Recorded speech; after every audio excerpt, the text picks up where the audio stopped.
But here's our staff now. This just kind of leads me up to where we've come and where we are today. Rejuve has been here for 6 years. We started 6 years ago in a small little place, and we were given an award this year, or last year, for it's an Innovation in Business Award in Minnesota. And 6 years ago, we were really outside the box. People looked at us, that guy injects sugar and he injects blood and he does all this stuff. And in our community, it's a very conservative, small community. We're looked at as outside the box in the medical perspective. But what's interesting is the physiatrists in town, the orthopedic surgeons in town, the sports medicine doctors at the big hospital, they're all now doing PRP because we've brought that into our community and they have to compete with us now. So it's pretty exciting. So we were honored to be given the Innovation Award last year. I don't know if that works or not, but if not, I think actually JR has this video. The video was just a video they showed kind of honoring where we were and what we've done. And so we were excited about the award. We're also very humbled because it just showed us that, we're doing what's right. And this was a consumer voted. So who voted for this was our patients because they love the product that we're giving them.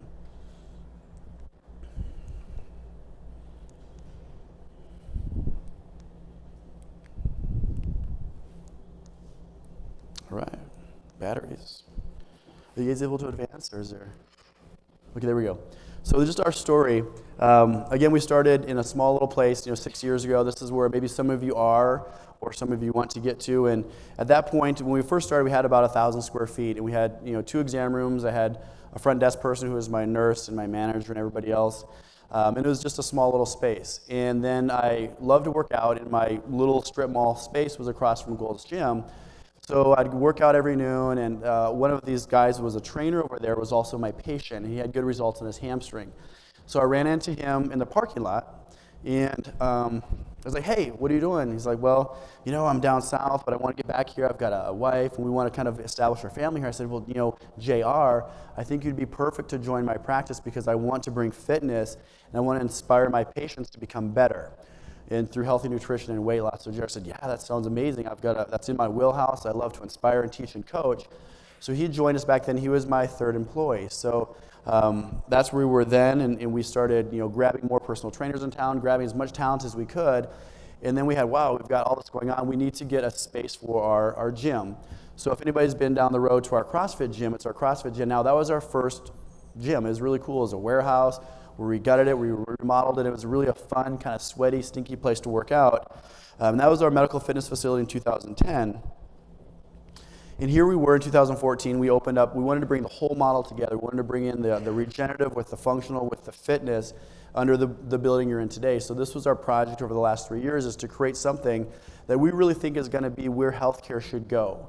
Healthcare was in a different place, and we all are here for one reason, is because we're going to redefine what healthcare is. It's getting people healthy. There's health in the word healthcare. So we built this as kind of that example of what people can do to get their communities, their world, and themselves healthy, including their patients. And then a few months ago, or about a year ago, we opened up Integration CrossFit, which is integrated with what we're doing here. The CrossFit mentality is a whole different population that we weren't quite servicing, but they were passionate, they were healthy, they were snuffing out chronic disease. So we said, let's bring them on board, and so we started the Integration CrossFit over there. Just so you can see what can happen, this is in a 6 years' time, we went from our 3 employees really scraping and trying to make ends meet. It got down to where I had no more money in my bank account, is going to take out a loan just to pay my 3 employees that I had. I was one of them, my 2 employees. I wasn't paying myself. But we said, know what? We know this is the right way to do it. So we stuck to our guns. We diversified ourselves, and we grew because our patients loved it. They got results, and they kept coming back. They spread the word, and now we got the Innovation Award, which means that people loved what we're doing. So how did we get there? We did it through something that I call the CFAN Model. The CFAN Model is a model that we've developed for optimal health of your patients, but it also is going to optimize your clinic as well. We all have to remember, where we came from. Wherever the art of medicine is love, there's also a love for humanity. So we all have to remember we went into something for a reason. It's because we love people. We love to make them better, and that's what I think one of the reasons we're so successful. If you meet any of my employees, they are people, they're servants. They love to serve. So if we understand how the CFAN model works, because the CFAN model is made to repair and to rebuild, we have to have a little bit of an understanding of why our bodies break down. So if you think about why do we break down in age, there's things that we can control. You can fall off a horse, you can get a motor vehicle accident, I could fall off the stage and hit my head on these rocks. There's things like stress. Did you sleep last night? Do you practice meditation? Do you pray? All kinds of things that are good to decrease your cortisol levels. Genetics. We're born with certain genetics, and sometimes we're born with them, but we can do things to modify our genetics as well, including healthy nutrition, working on our telomeres, and some other things to change our genetics. And then there's the uncontrollable things, which include aging. As we age, our ligaments, loosen, and we all turn into, Yodas. And then there's things, like trauma, which can cause joint damage, nerve damage, and damage to our tissue. This gal's in denial. She says, well, who says smoking kills? Because she's only 48. Look how good she looks, right? So there are things we can control, and we have to look at those. But if we look at what's happening in society, there is, unfortunately, an unhealthy trend happening. If you look at the adult population, by the year 2020, about 45 to 50% of our adult population is going to be obese. This isn't just overweight, but this is obese, which is a diagnosis and a disease that leads to, at some point, death and heart attack, stroke, and terrible quality of life. What I think is even more sad with this statistic, if you follow what's happening in our kids, and I have a beautiful new baby girl, she's 1 week old, and I'm not going to let her grow up in a society that's going to allow her to become unhealthy. Last year, me and Debbie went to, it was like a kind of a state carnival fair up in where we live. We have a cabin up north, and we were at the state fair, and I was just floored because these little kids would waddle by me, and their parents would waddle by them, and the little 5-year-old girl would stand in line for her corn dog and her slushie and all that junk, and the whole family was living that lifestyle, and the parents looked like this. They looked apathetic, they looked sad, there was no life in them, and we're not going to let our kids grow up in that. So the sad trend here is that these kids too, it's the first generation that are going to die younger than us. They're going to die younger than our generation because of the unhealthy choices and these trends. They're having heart attacks and strokes in their teens because they're getting type 2 diabetes, which is crazy. We're not going to let it happen. But whose responsibility is it? It's not happening. Healthcare is not changing. There's all these debates that we're watching every week on TV. They're debating healthcare, but it's garbage. To change healthcare, you've got to change health and make people healthy. But it's really a global crisis. If you look at every other country that's developing, China used to be so healthy. Now they've got skyrocketing diabetes rates. If you look at death in the world, we always think about infections and HIV and mosquito bites. So 20 million people die from deaths from infection, but 50 million people die from deaths from preventable diseases, things that if we made lifestyle choices, we could change. We had our Biggest Loser finale about a month ago, and so my son Teddy, who's going to be coming later, he was my sidekick, so I got to be the MC. It was amazing. The top 10 came through. It was energetic. And the way we started off is we lost over 1,000-some pounds. And so we had stacks of weights up here on our stage, and each stack of weights had a balloon on it, which symbolized a chronic disease. This was hypertension. This was cancer. This was diabetes. This was, obesity. And then Teddy, and I'd say this, I'd say, obesity. He'd pop the balloon. Hypertension. He'd pop the balloon. 100 pounds underneath it. So the weight loss was changing disease. Those people that lost 50 pounds, 60 pounds, they're not having a stroke and a heart attack in 6 years because we changed their health. And it's easy to do. You just have to do it. So of course, if you look at studies, almost every chronic disease is linked to extra body weight, to the BMI, to the percent body fat. The top 3 I'm interested in because I deal with a lot of orthopedics and pain, but the bottom ones are the most important ones because they deal with longevity and death. It's really a healthcare crisis. If you look at the dollars spent when we're trying to reform healthcare are spent on the unhealthy population. $102 billion is spent annually because we're physically inactive. That just means if we become active, look at the cost savings in healthcare. We don't have to jack up our insurance prices. We got to get people healthy. Again, obesity is on the rise. Arthritis and chronic pain is on the rise. We're writing more pain prescriptions for all these medications. Health insurance is going up, but what's going down for us as providers, our reimbursement rates are going down, which is not fair, which is another reason that we need to diversify our practices because you can't fight Medicare. You've got to diversify and have other things that are happening in your practice that are making people healthy, but are making you independently so you can just survive in this independent world with physicians where it's dominated by big groups. So if you look at healthcare, prescriptions, surgeries, injections, all these things are done. If you look at the top 10 prescription medications that are being given right now, 7 of those medications are really related to lifestyle. The top one is a pain medication. We know the whole thing now with opioid overdose and death. I mean, Prince just died related to that. High cholesterol, hypertensive medications, diabetes, they're all in the top 10, 7 of them. So again, $260 billion is spent on this. Again, we all know when our patients lose the weight, they're coming down off their metformin, they're coming off their Lipitor. So it's going to change healthcare. And what about opioids? In 2016, just like 2 months ago, the FDA said, this is crazy. People are dying. There's abuse. They're getting these prescription medications. It just passed, motor vehicle accidents as the #1 cause of death in the United States is related to things that we're giving, the drugs we're giving. The FDA also said we need to focus on non-opioid pain management options, including alternative options. Now, even though we're considered alternative with PRP, regeneration, those kind of things, it's going to be mainstream. An alternative is going to be the surgery. It should be your last option. It always is an option. It's always a good option if needed, but it's going to be the last option because these other options work. What about steroids? So this is 2015 Orthopedic Journal of Sports Medicine. Interesting study. It did show that the standard dose of steroids that most people are getting into their joints is chondrotoxic. It kills joint cells, which leads to arthritis and breakdown. So you're giving an injection to help with their arthritis with big quotation marks around it. It's making it worse. On the opposite side of it, smaller physiologic doses might possibly be beneficial, but we're talking more like a nanogram dose, right? So a milligram is the Empire State Building. A nanogram is a credit card on the ground by the Empire State Building. You don't need a lot of cortisone. If you think about anybody who does functional medicine, anybody do functional medicine, I've got adrenal fatigue, I'm so tired, nothing's working. Well, let's give you a little cortisol. A 5 milligram dose of cortisol balances out inflammation in the body, gives them energy, modulates healing. It can be helpful with healing if it's modulated. When I sprained my ankle, the adrenal glands puff out a little bit of cortisol to modulate that inflammatory response. So cortisone, like everything else, in small nanogram doses may be helpful and beneficial, even if you're getting in a steroid, in an epidural, or the joint. Again, high doses have got to go because of the well-studied, documented detrimental effects on the cartilage. Surgery, again, surgery has its place. I'm just throwing this out there to show you the cost of surgery compared to the cost of things we can do to get joints better. Spine surgery, high failure rates and complications, up to $120,000 for those surgeries. Total joint replacements is up over $50 billion a year. Knee meniscal surgery is the most common surgery done in the United States. It's cost over $4 billion a year. And the studies are now showing that it's no better than placebo at 1 year compared to physical therapy. So resecting the meniscus does not work long term.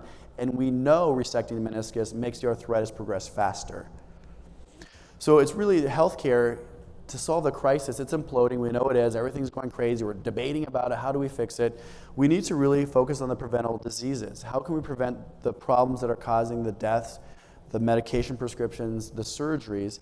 And we really have to target those root causes. We all took our oath, and we first said we're not going to do harm, right? So the first thing we need to do is at least don't do harm to your patients. Here's the current healthcare model. Look at orthopedics. You've got joint degeneration, arthritis. You got pain, you get a prescription for pain. It's not getting better, you get the cortisone injection. It's not getting better, well, you're going to have to get that surgery done. We're going to have to replace your joint. Okay, that's the old model.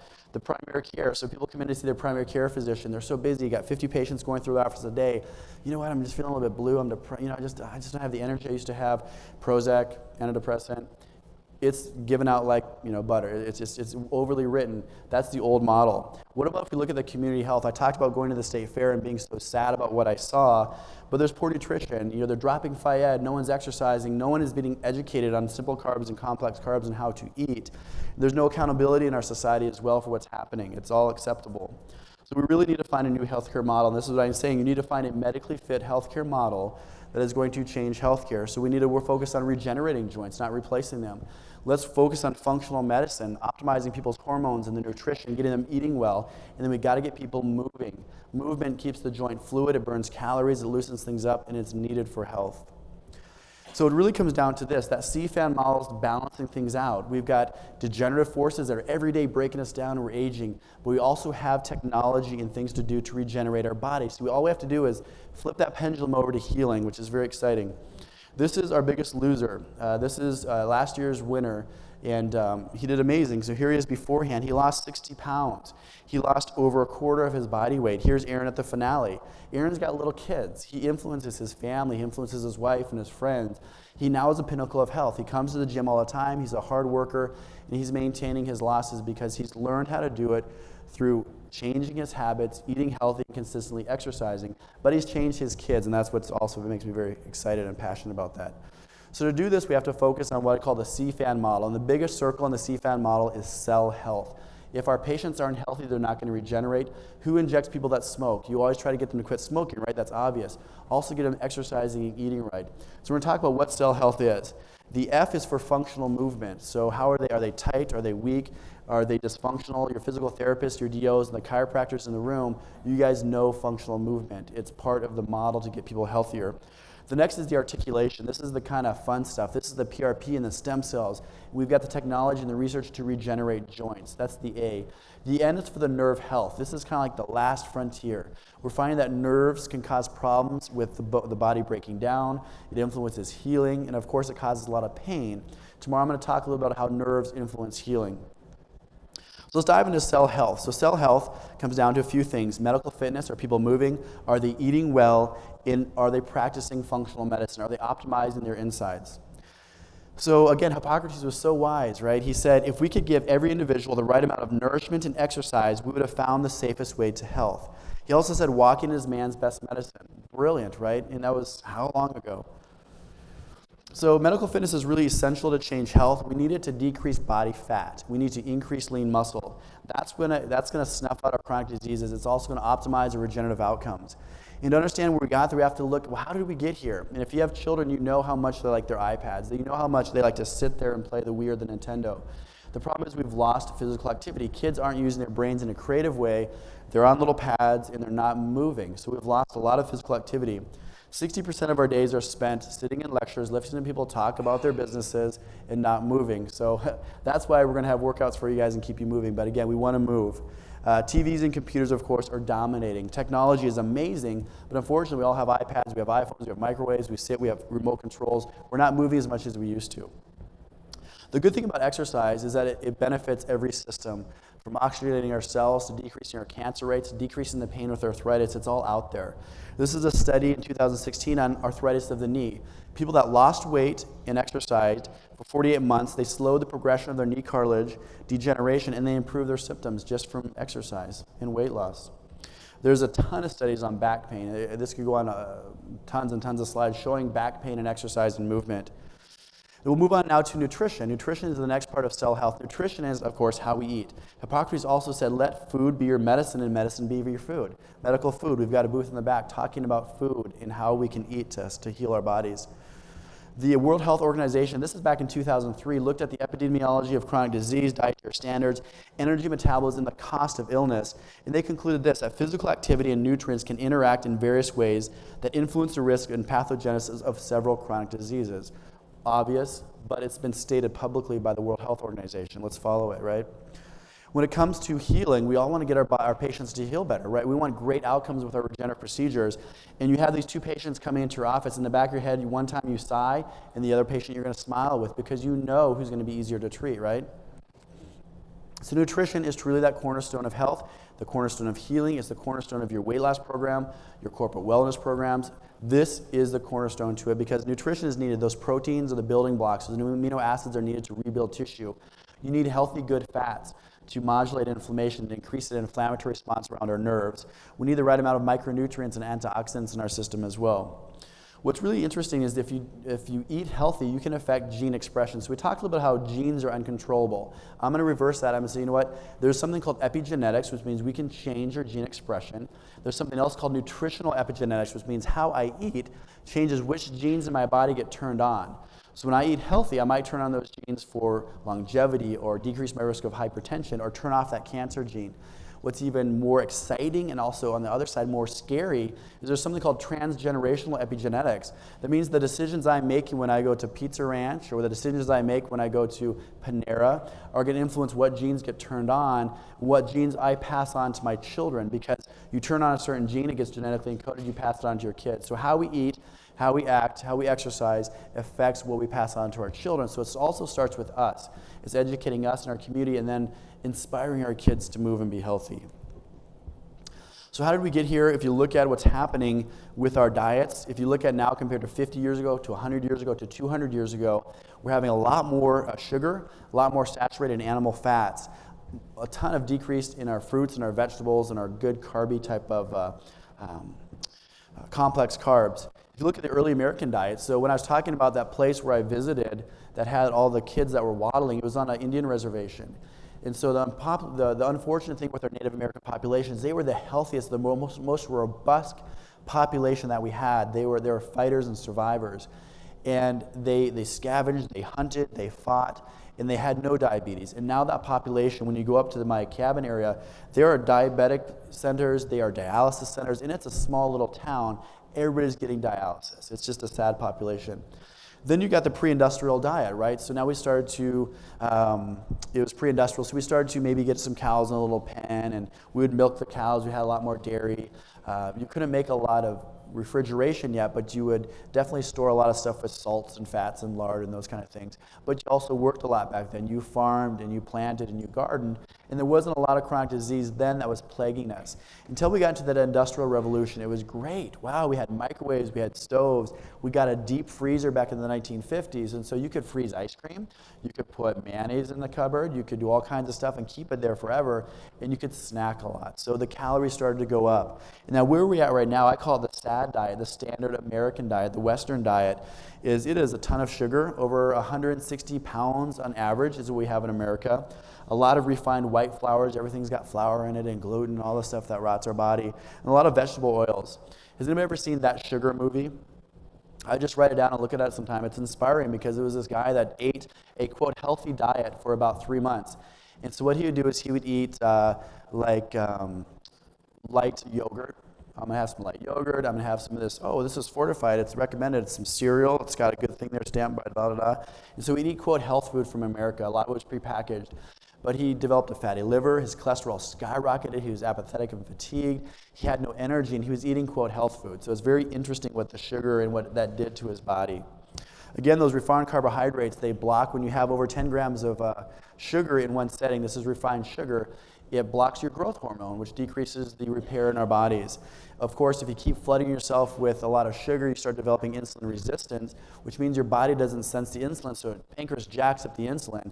But insulin is a storage hormone. That means every time now we eat some more carbohydrates, I've got a jacked up insulin, it's going to start storing it as fat. So again, we got to start looking at those refined carbs, and there are some good carbs out there. So we like to talk about what's called Reju for Life. Reju for Life is a very healthy, low glycemic index focused nutrition plan, and it's a way of life. We don't talk about dieting at all in our clinic. We talk about changing your life. It's a Reju for Life style. So this study here shows that if you focus on low glycemic index foods, you have a decrease in chronic disease. Very simple. You can get a glycemic index chart and give it to your patients. We have all our patients, they come in, they log into our website. There's healthy cooking classes, they've got shopping tours on the website, they have the Reju for Life meal plan, they have recipes. We teach them how to eat. It's the first treatment for all of our chronic disease. For arthritic patients, for our back pain patients, start eating healthy, get out the inflammatory foods. So an example of glycemic index foods, which you guys are probably somewhat familiar with, and sometimes you're kind of surprised, oh, watermelon, high glycemic index food. So you got to kind of look through these berries and all those delicious tasting things, raspberries, apples, low glycemic index foods, but taste like candy. It's amazing. So we talk about the Reju for Life, and it's a nutrition plan. It's a way of life, not a diet. It's made to be anti-inflammatory. It's anabolic. It jumps up their hormones. It gets them going. It gets them to recreate their palate. And maybe after you guys have eaten with us for this whole week, and we're trying to keep everything phase 1 or phase 2 as far as our meal plan goes, you're going to go home and you're going to taste that carrot. The carrot's going to be sweet and delicious. You're going to pop a raspberry. And you're going to salivate because it tastes so good. And so it really retrains the palate to taste food again. It gets people really enjoying regular food. The big goal here, too, is to start to maximize their weight loss. So we have phases. We have a phase 1, a phase 2, and a phase 3. Some of the rules that we go by with this, especially the phase 1, is looking at low glycemic index foods. We pound a lot of water. We're constantly drinking water. Looking at a lot of fruits and vegetables, especially vegetables that aren't overcooked, maybe lightly steamed but not boiled or microwaved. Healthy lean meats, eggs, egg whites actually in phase 1. We really avoid the stimulants, even though coffee is great in the morning. The only problem with coffee, a lot of great benefits, is the coffee, when you drink that with any other kind of a carbohydrate, the caffeine jumps up the glycemic index a little bit, so you absorb that carbohydrate a little bit faster. So the thing there is, if you're having coffee, have it with an apple or a little bit of fiber. It'll slow down that glycemic index again. So not that you can't have coffee, but make sure you have it with some fiber so it slows down that glycemic index of whatever you're eating. Definitely avoiding fast food. We avoid dairy in phase 1. Phase 1 is either 2 to 4 weeks. Our Biggest Loser competition guys, they do phase 1 for 3 months, and they get used to it. It's not a big deal. They actually start to like healthy food. No sugar or artificial sweeteners. We avoid alcohol just mostly for the slowing down of the metabolism.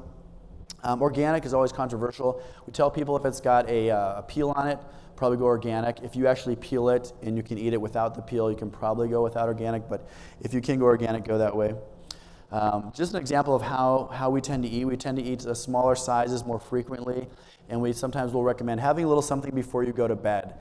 And one of the reasons I recommend that for my regenerative patients is I want them to have some protein in their system before they fall asleep, because sleep is growth hormone time, repair time, healing, and I want some amino acids to be bathing that tissue and to heal while they're sleeping. So phase 1, again, that's that inductive phase. It's usually about 2 to 4 weeks. You can repeat that as often as they want to. If they feel like they jump on the scale, I'm up 5 pounds, they jump back to phase 1 until they're at that ideal body weight that gets them safe from long-term disease. After phase 1, they go into phase 2. Phase 2 is a little more lenient.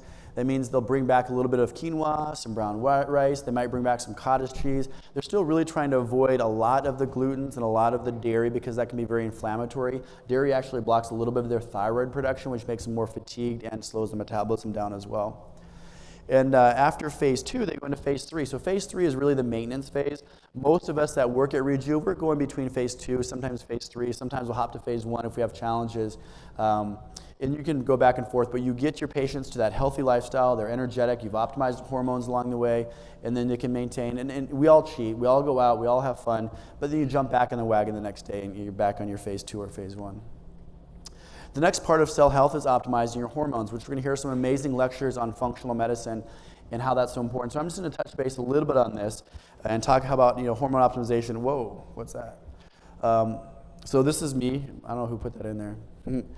Back when I had optimized hormones, this is back in 1989, and this is, I'll just preface it. So I was trying to impress a girl, like we all do back when we were young, and so she lived in California, and so I created a video for her. The video was 3 hours long of me talking.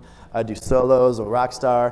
One of the things I'm doing push-ups for her, and I sent her the video, and I think she was scared and whatever. But this is one of them where I was just talking to her about something. But my dog, Buffy, who my mom wrote a book, and Buffy's the head character in the book, Buffy came in and she gave me a concussion, and so this is kind of weird. Oh, are you able to start that video? Jumped if I could have, but it was a long way down and have a parachute. Yeah, I felt bad. This is my sister. Come on in. But anyways, I'll get back to you a little bit later. Hi, bud. I was an actor too, a little bit. Hand her up. But that was my dog Buffy. She had no idea. She just knocked me out. And she leaves. Nothing happened. No food in here. Who are you? What are you? So, anyways. So my hormones were optimized. That was the lead into that one. So we want to optimize our hormones. Your hair grows long like that when your hormones are optimized. Your skin looks good. So when you think about functional medicine, we're talking about hormone optimization. When you think about hormones, think about a symphony, right? When you guys go to the symphony or you hear really good music, everything is in tune. It's beautiful. There's harmony. There's just melody. Everything's blending well. But unfortunately, if the flute section is off, the entire symphony sounds terrible, even though the trumpets are doing amazing. So when you look at the hormone optimization, it is microbalancing a bunch of different things. Functional medicine, as you guys know, is an endocrinology subspecialty. It's very complicated, and it's microbalancing a lot of different things. And so I'm just going to touch on a little bit on it when it comes to chronic pain and arthritis. So we all know the thyroid. It talks a lot about metabolism, but the thyroid is really involved in a lot of other things. The top ones there I just listed because we're dealing with orthopedics. And it's chronic aches and pains, muscle cramps and weakness, shoulder tendinosis and adhesive capsulitis, carpal tunnel syndrome. In general, all of our tunnel syndromes, where there's a plethora of tunnel syndromes, where nerves can get pinched throughout the body. If somebody's coming in with neuropathic pain and impingement from a nerve, you got to check thyroid. It's one of the reasons that causes nerve impingement, because thyroid causes fluid retention, which increases the fluid around our nerves, like carpal tunnel. What about the adrenal glands? We do a lot, or my nurse practitioners do a lot with their adrenal function, because all of my chronic pain patients have basically been tortured for the last 2 or 3 years with daily chronic pain. It's like waterboarding. They wake up, they've got back pain. They wake up, they've got shoulder pain. If anybody here has ever dealt with chronic pain, and I've got shoulder pain right now, I know what it's like.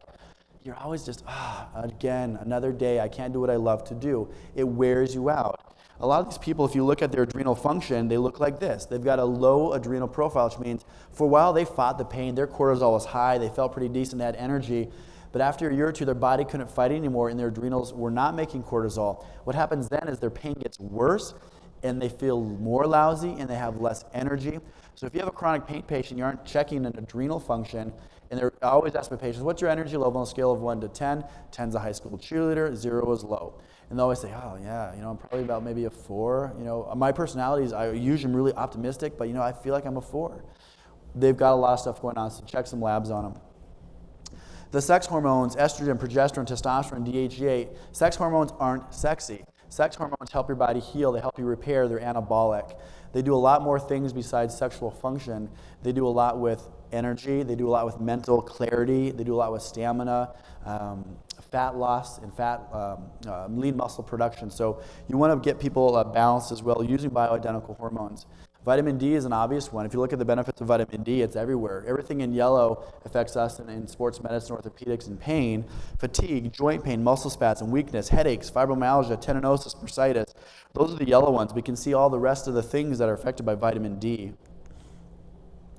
So what we're putting together is this is the end here on the cell health part of it, is there's a lot going on in cell health, but cell health is the most important part of this. And that's why a lot of you guys are here is, well, how do I incorporate cell health into my practice, get my practice better? This is an app that we're coming out with that's going to help us on our gym side to manage our patients and our clients, our gym members, and our people on the regenerative side in a really great app way where you grab your iPhone, or our trainers grab their iPhone, and they say, okay, hi, I see you're coming in to see us. I see your bioscore. The bioscore is a blood score looking at their hemoglobin A1C, their fasting cholesterol profiles, and eventually their insulin levels. We also do body measurements to see what's your waist circumference, what's your BMI, your body fat percentage. That all goes into the bioscore.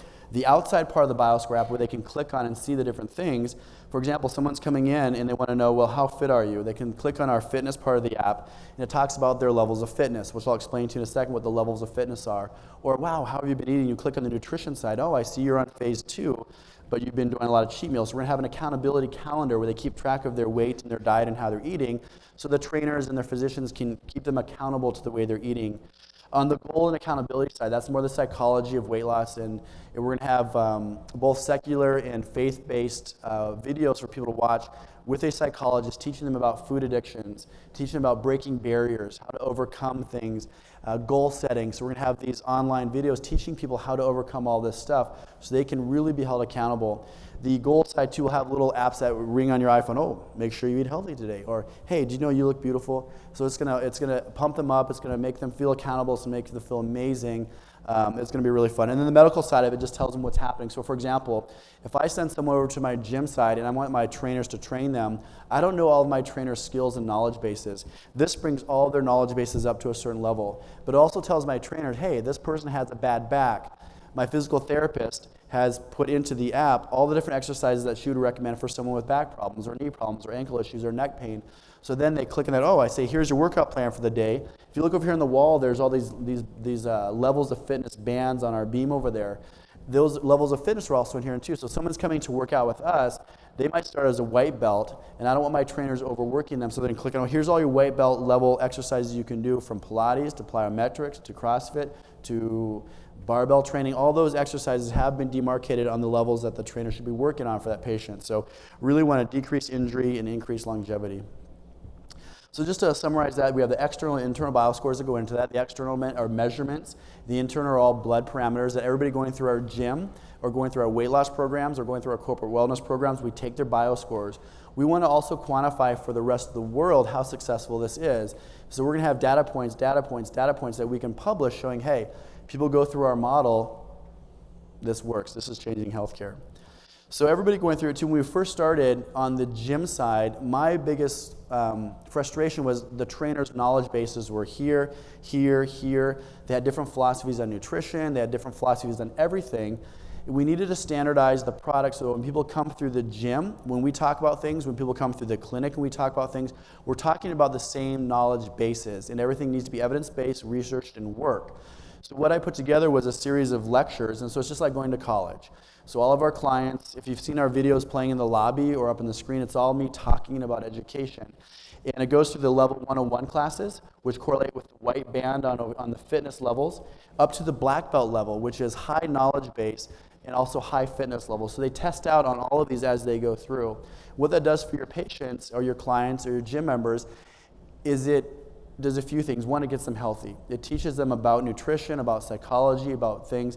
But as they become knowledge-based black belts, they become walking billboards for you because they're learning about how to spread nutrition to their community. How do I make my kids healthy? How do I keep people accountable? So they become these walking little professors talking about nutrition and talking about I'm doing Renew for Life and now I'm goal setting and now my kids are being healthy. So it trains them to be very, very healthy, but to also spread the word in your community.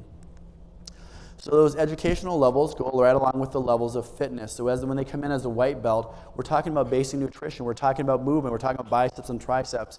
They go through what's called a functional movement screen as a white belt, which means they get screened on can they do a basic squat, can they plank, can they hold body positions and posture the right way.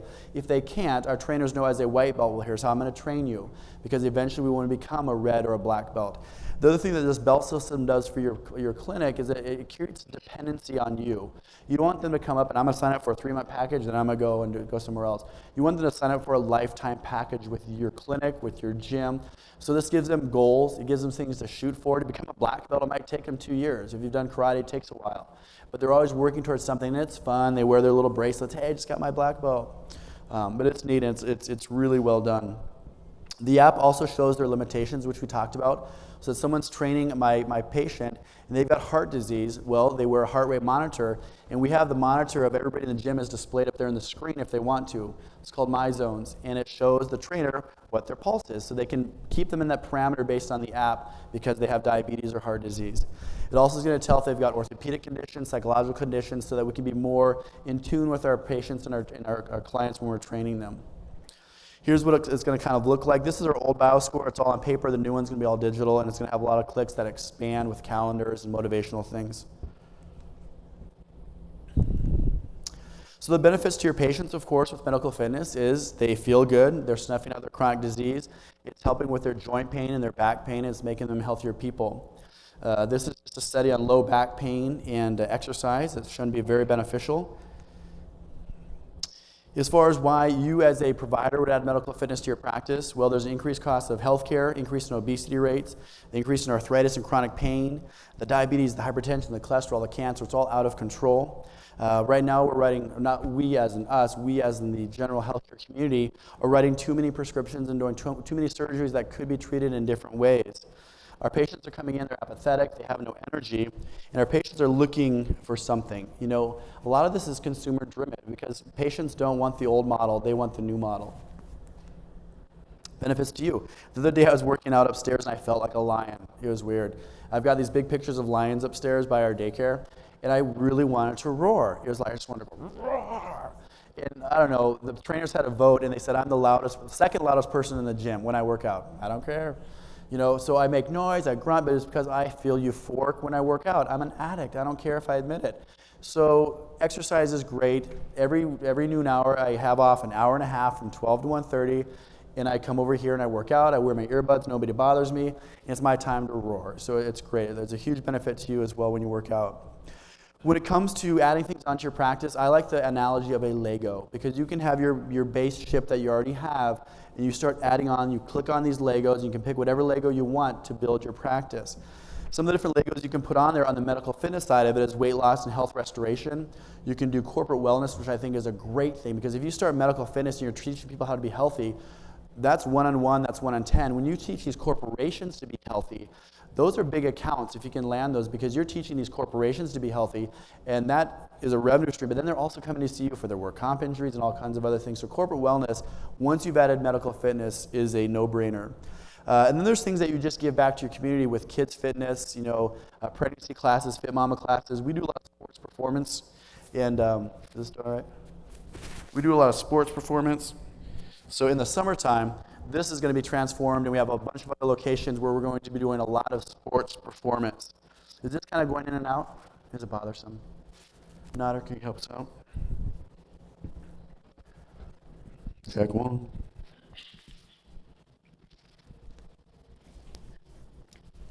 All right. Supplement stores, once you have medical fitness, you don't want them going to GNC, so you saw our supplement store out there. And I think it's an easy thing to add, and they can just buy it from you. And then the functional restoration program is probably one of the other things you might add because you're already teaching people to be healthy.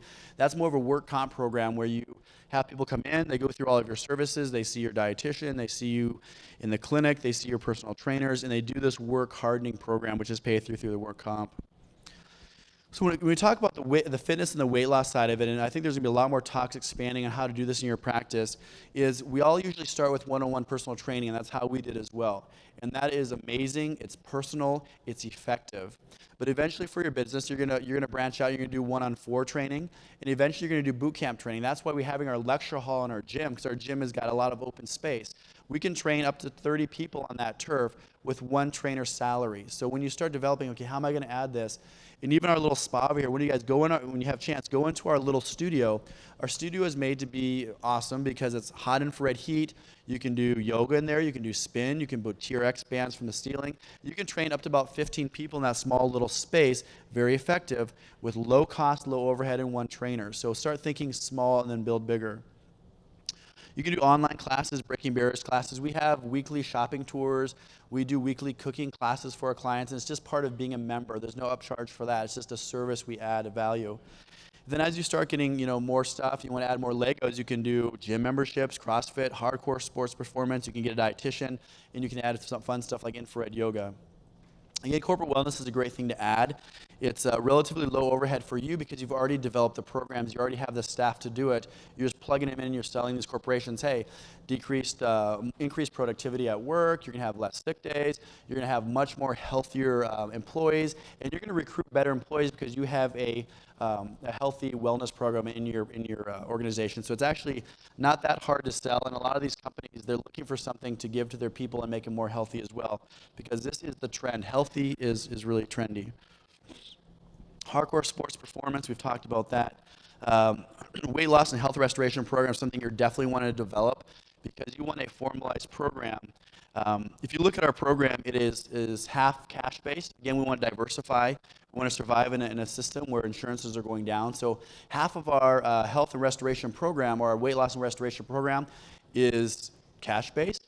And part of it is just going through and seeing our nurse practitioners, looking at their cholesterol levels, looking at whether their blood sugar is doing, what's their insulin, what are their hormones doing. So they're actually just getting seen for office visits as well, which drives your labs, drives your office visits, gets your providers busy. So it's kind of a hybrid program. The functional restoration program I touched on, that's more of a work comp program. It's a intensive program where they come in, they're usually here for most of the day, and it includes things like meeting with a psychologist, a dietitian if you have one. They're doing a ton of exercise and a lot of nutritional training. So again, your benefits, you want to diversify your practice. You don't want a practice that is dependent on you. You want independent revenue streams coming in. It gives you that medical unique selling point. We all have the trump card, okay? I'm not being political. We have the trump card because you can say, you know what, I'm a provider, I'm a physician, I have training in health. So you just trump Gold's Gym by 100 because you've got that backing with your clinic. When you add the medical fitness, people are already looking to you as the leader in your community, so you should capitalize on that. It's going to make a true difference in your health. So you're going to have patients coming in.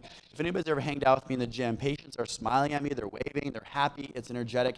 It's so positive in here because we're changing people's lives, and they're thankful for us. And the crazy thing is they're paying me to do that. They're paying me to give them energy, health, and vitality. It's going to increase your referrals, so it's going to increase the referrals that are coming to your other services, whether you're an OB-GYN, whether you're a chiropractor, a naturopath, sports medicine, physiatry. It increases those internal referrals back to you as well. So, okay, Cell Health, just a summary of what it can do for you. It's going to increase the fitness of your practice. It's going to help with weight loss, increase those clinic referrals. You can add supplements if you want to. It's going to be the real focus and the core of your functional medicine program, because any functional medicine program includes exercise and eating healthy. And it's going to optimize those clinical outcomes. So we can talk about functional movement next. So we did the C, the Cell Health. Next is functional movement. It's how we move. So functional movement, like we talked about, we always start with that functional movement screen. And then we go on to, and our trainers will take that functional movement screen and tweak that so they can get healthier and move better. There's functional movement, and then I'm going to show you, this is really embarrassing as well. My kids were laughing so hard last night, and I was too. So there's also dysfunctional movement, This is another 1990s video of me. I think it's just funny. My mom is in the crowd, so I'm not going to say anything about the decorations, but I see a lot of doilies in the picture. I see a big screen TV. Remember back then, that was a big screen color TV. All your friends would come over. There's a VHS player. But go ahead and play this video. This is a serious dysfunctional movement. MC Hammer.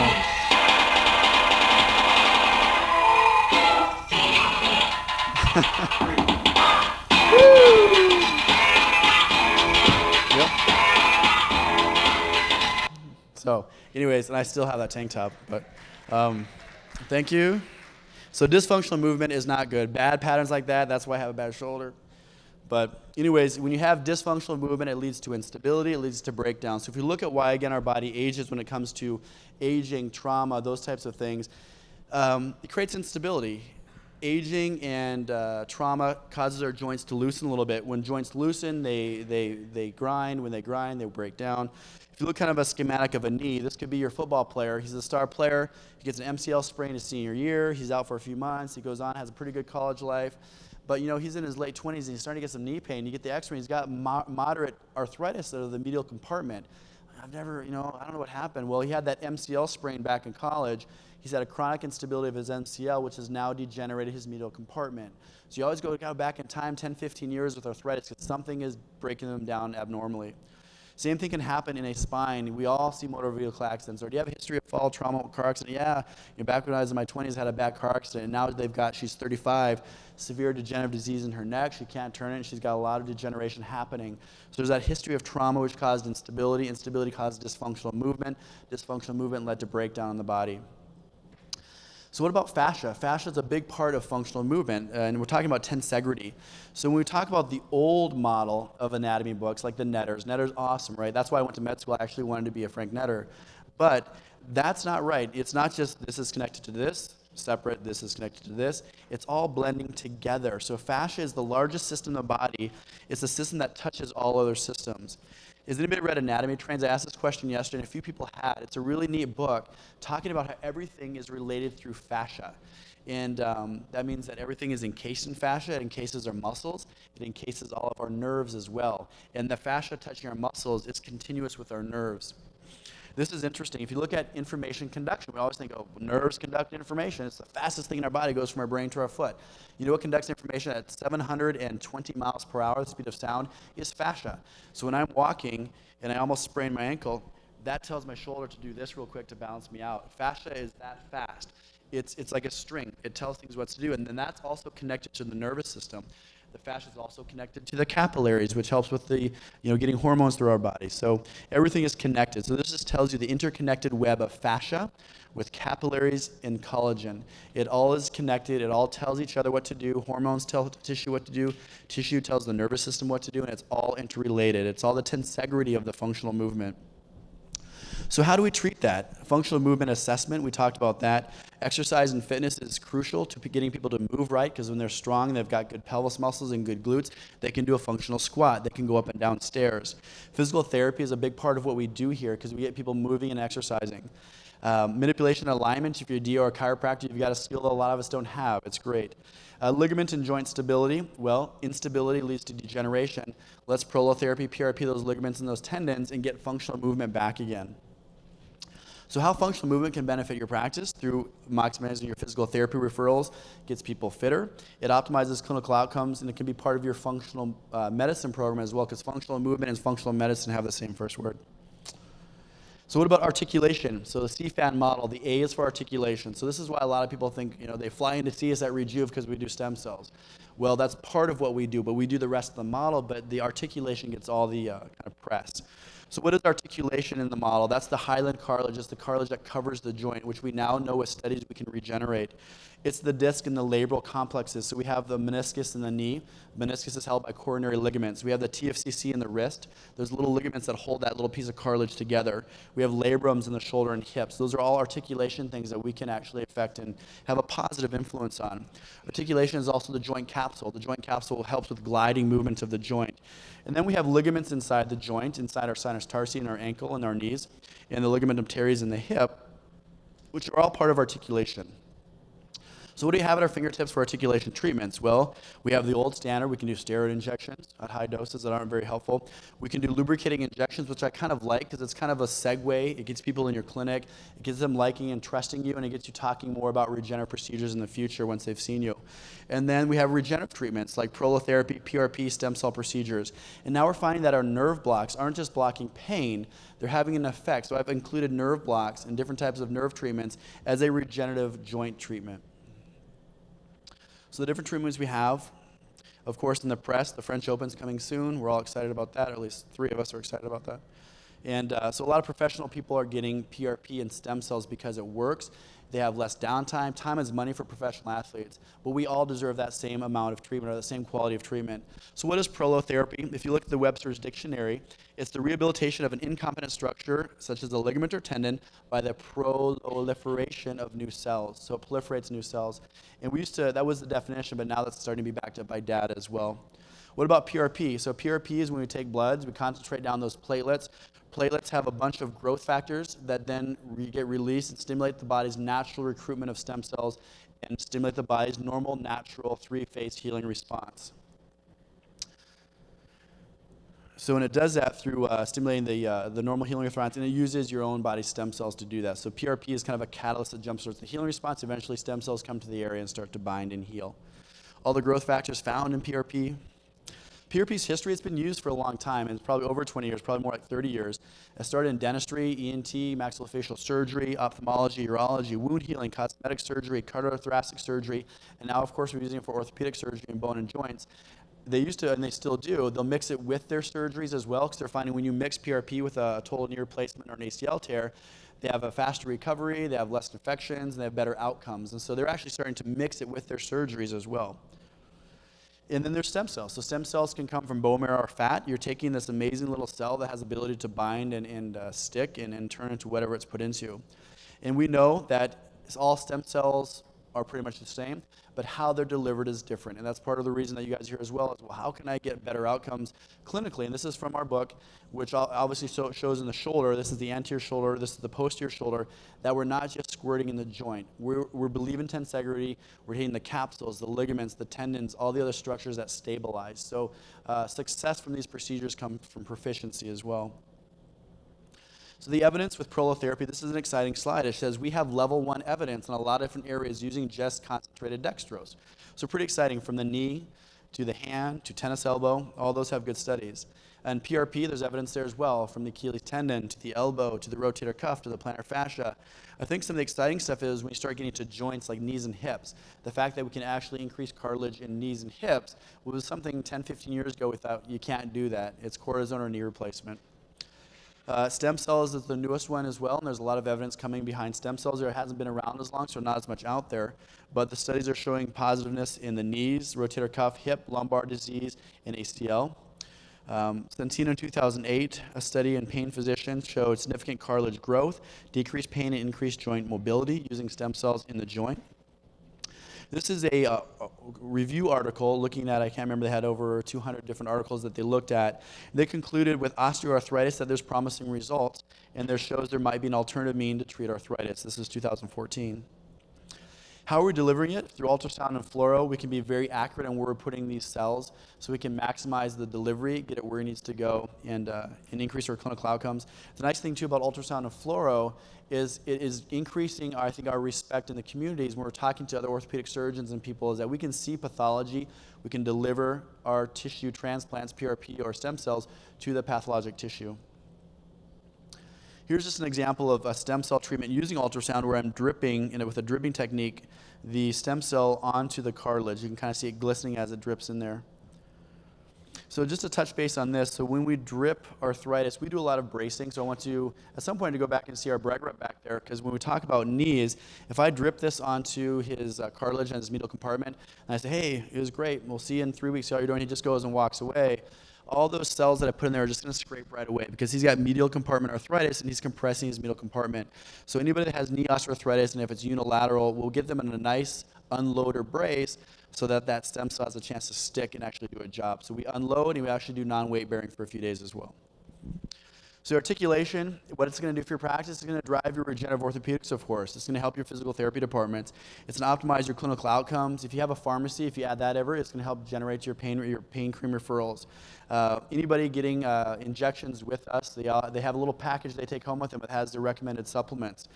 And it's going to boost your functional medicine side, because I would say 90% of people coming to see me for orthopedics, they get a consult of functional medicine, because that has to be optimized at least a month before they see me, because I want them losing weight and optimizing the inside before we treat them. And it also drives your weight loss program as well, because you also talk about, hey, I'm going to give you back a pretty good knee. You've got to maintain it, so we got to lose some weight.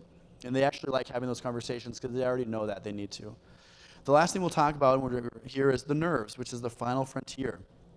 So again, Hippocrates, he's touched base on all this stuff a long time ago, but he said, look well to the spine for the cause of disease. Wow, look at the nervous system. It has an effect on chronic disease. So what about Hilton's Law? This is from John Liftoff. So Hilton's Law, he was an anatomist back in the late 1800s. He dissected hundreds of bodies. But he started noticing that when those nerves would pass a joint, there would be a little articular branch. That nerve is affecting the joint. So if you look at all the different joints, I mean, pretty much every joint has a nerve that affects it. So the knee's got 3 nerves that have an articular branch. The shoulder's got 3 or 4. The elbow has 3 or 4 nerves that have articular branches. So we're finding that if nerves aren't functioning right, and this is tomorrow's talk, and it's really interesting to see that pathologic nerves can degenerate tissue. When I think about nerves, I think about a house. I think about what's inside the house. There's a lot of wires, and those wires go to appliances. So the house is like your fascia, it's your muscle, it's what houses our nervous system, it's our bones. So if those mechanical interfaces are abnormal, they're tight, they're fractured, they're swollen, they're off or degenerated, it's going to cause abnormal forces through our nerves. And then the nerves themselves can be affected, which are the wires. If those wires aren't working well, we've all seen it. You've had a herniated disc, right, on your left side. Muscle atrophy, can't move his arm, he's getting hip arthritis. That disc is putting pressure on the nerve, which is affecting the whole health of that leg. And then there's the innervated tissue. So that's like the knee itself. Okay, well, yes, he needs stem cells in his knee, but he's got a big disc problem up here, and he's got radicular pain. You're not going to heal the pain in his knee until you deal with the wires, right? So the wires are very important. The innervated tissue we just talked about. And then the nervous system is also tensegrity, right? So anytime we do a neurologic examination, we do straight leg raises, we bring the chin down. Oh, when my chin comes down, it increases my leg pain. That's tensegrity of the nervous system, because the brain is connected to the spine, connected to the peripheral nerves, connected to that toe. So we also have to think of that as well, that tensegrity is not just muscles, it's everything else as well. A quick overview, just to wet your whistle for tomorrow. When you have an injury, you get damage to that nerve. That damage can cause tension or compressive forces. It doesn't take a lot of compression in my carpal tunnel to cause abnormal function. Just about 30 milligrams or millimeters of mercury of pressure in my wrist can cause dysfunction into that carpal tunnel area. But what happens when nerves get stretched or turned on or mechanically stimulated is they release 2 little neuropeptides, CGRP and substance P are 2 of them. Now tomorrow you're going to find out that those 2 little neuropeptides are almost like acid. They break things down. They cause osteoclast activity to increase. They cause tendons to lyse. So tendon lysis or collagen-lysis. So CGRP is almost like acid on your tendons and your joints. So abnormal nerve function leaks bad things. Those bad things that leak cause problems with your joints and tissue. And then there's tunnel syndromes. My goodness, the nerves can get compressed all over the place. So it's not just carpal tunnel syndrome and herniating disc, but there's a ton of different places. Now that we're starting to look at nerves, and we have world leaders in here that do a lot of nerve dissections from the Philippines, and Dr. Raul in the back, wave. So these guys are world leaders on nerves. And so in our nerve breakout sessions, if you're a physician, come join us. We're going to learn a lot of amazing things on these tunnel syndromes and how by treating the tunnel syndromes, you decompress a nerve, which makes our innervated structures or our appliances much better as well. Example of a nerve hydrodissection to the median nerve.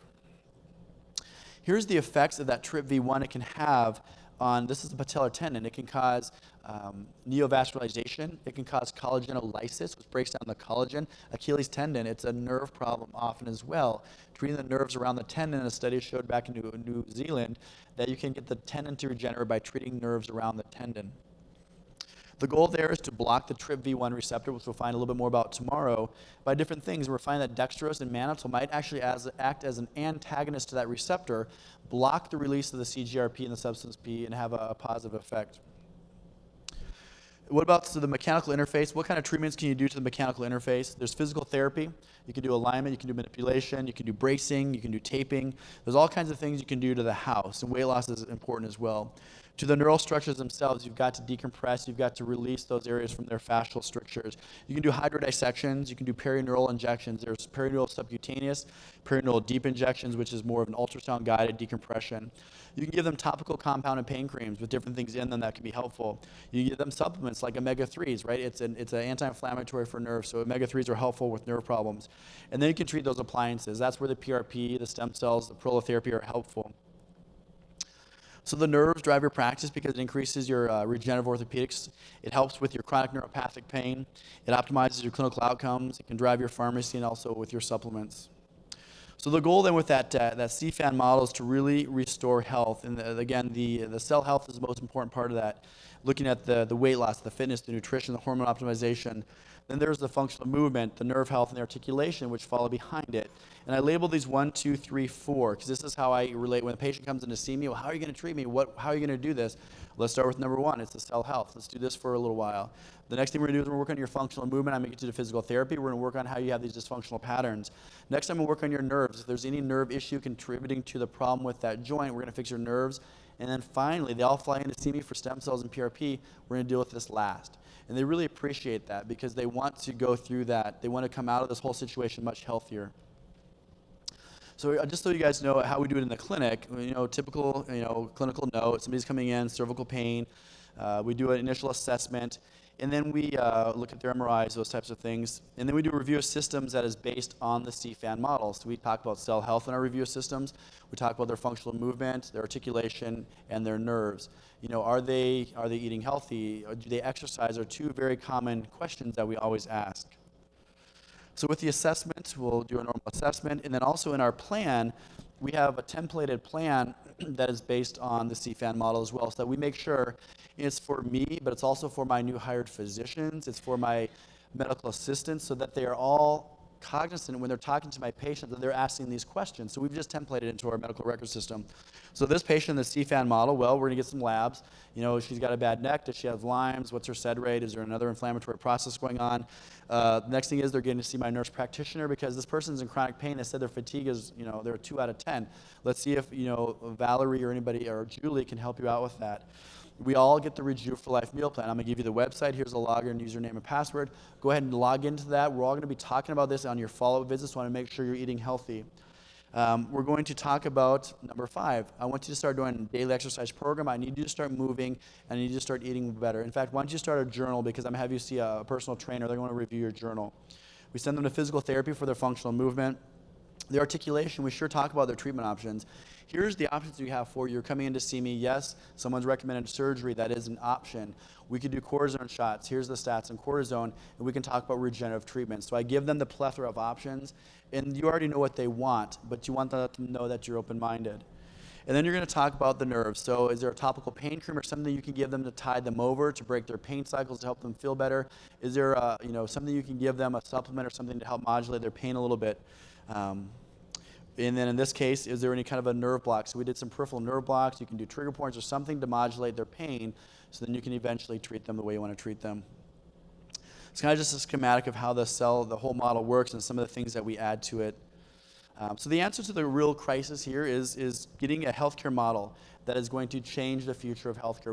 One of our mottos at Reju Medical is we restore health. And we want to do that. We want to restore health care with our MedFit model as well. So our goal is to rebuild degenerating tissue, starting with the nerves to the articulation, using PRP, prolo, and stem cells, and the documented means we have out there to increase and rebuild the tissue in their body. But we also want to restore their body to a healthier level, back to the MC Hammer days. So you want to focus on medical fitness. You want to get them exercising, eating right, weight loss. You want to balance their hormones. You want to get them into physical therapy, moving right. And we talk about stress reduction and sleep as well. And we always have to remember, Hippocrates also said that there is an art to medicine as well as science, and that warmth, empathy, and understanding may outweigh the surgeon's knife or the chemist's drug. So thank you guys. I'm very excited about this week. It's seriously going to be amazing. And I really think together as a group, this is going to grow, and we're going to redefine what healthcare is all about. Thank you.